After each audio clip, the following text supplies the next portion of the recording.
I'm Paul Levinson, and welcome to Light On, Light Through, episode 170, my review of Q, Into the Storm, which I consider riveting, breathtaking, but not completely persuasive. Well, I just binge-watched Q, Into the Storm, a 6-part documentary on HBO Max. It's about as breathtaking, daring, and informative a documentary, episode for episode, as ever I've seen. Now, that's in large part because it's extraordinarily current. It ends a day or two after the insurrection at the Capitol in Washington, D.C. on January 6, 2021. But it's also because Cullen Hoback, who made the series as well as stars in it as its investigator, managed to present a life-and-death true story with real people you gradually come to know surprisingly well, all wrapped around a grade A real mystery. All of that in one series. The mystery, in fact, is at the heart and soul of this documentary. And it is, who is the Q in QAnon? We think that Q's a he. We know that Donald Trump was, and maybe today still is, the mythical arch-hero in Q's and QAnon's mythology, and that the real Trump began to retweet and maybe truly believe some of their ideas. We know that the January 6, 2021 attack on the Capitol was at least in part inspired by their beliefs. We know that, although conspiracy theories have likely been with humanity since Neanderthals were the most prevalent form of our species, that QAnon is to date the quintessential creation of social media. But what we don't know is who was or who is Q. So Into the Storm is the story of how Hoback struggled to answer that question. And indeed, he thinks he answered it.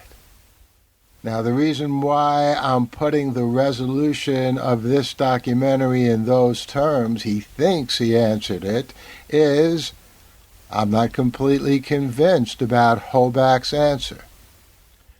The two best choices that Hoback presents for being Q are Steve Bannon and Ron Watkins, one-time 8chan administrator, and who knows, administrator of what else.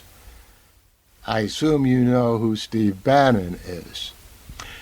In a decisive turning point in the documentary, Watkins tries to convince Hoback that Bannon is Q via IP address locators and the fact that Q seemed to have access to information that only a Trump insider would have. But Hoback doesn't think Q would be so stupid as to make his IP address available even to as savvy an internet player as Ron Watkins.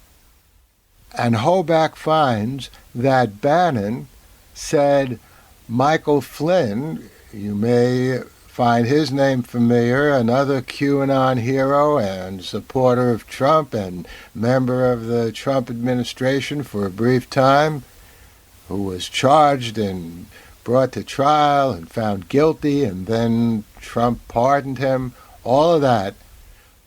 But Hoback finds that Bannon said Michael Flynn, the QAnon hero, was a disaster. And so Hoback concludes instead that it's not Steve Bannon who is Q, but Ron Watkins. And Ron Watkins was trying to throw Hoback off track by offering up Bannon as Q.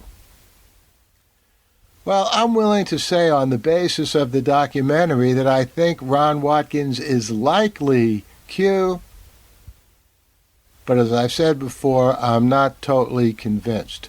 One of Hoback's main reasons for thinking Watkins is Q is Watkins' inconsistent statements about what he, Watkins, knew and didn't know about what Q was posting. But people make inconsistent statements all the time. And also, unless I missed it, I don't think Hoback ever provides a clear explanation of how Watkins, who wasn't a Trump insider as far as we know, obtained the Trump insider info that Q displayed. And just as Hoback thinks Ron Watkins deliberately said things to disguise his true identity, surely Steve Bannon would have done the same, like trashing Michael Flynn to get people to look elsewhere for Q.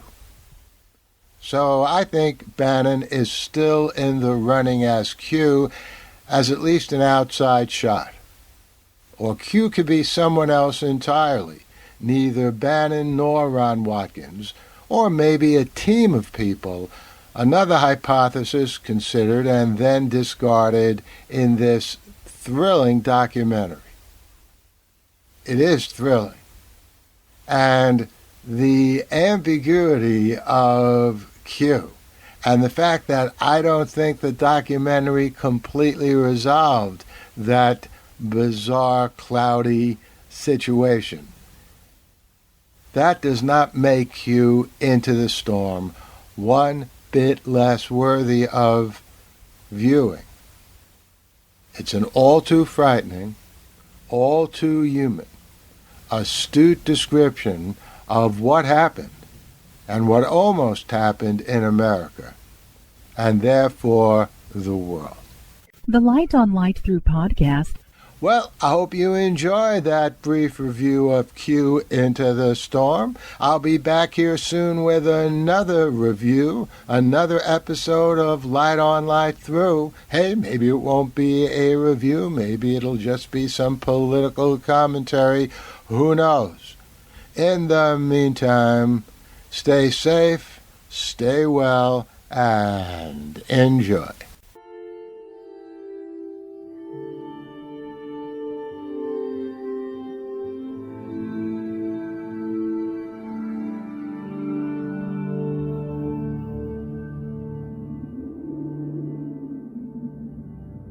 Athens, 2042 AD.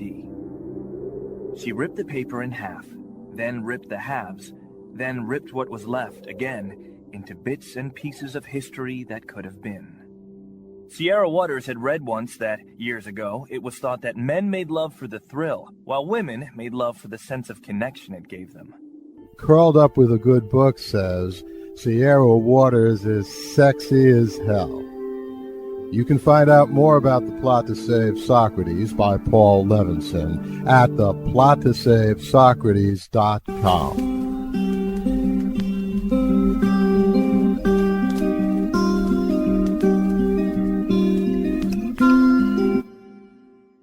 Paul Levinson Silk Code about an ancient biotech war raging on in secret for centuries.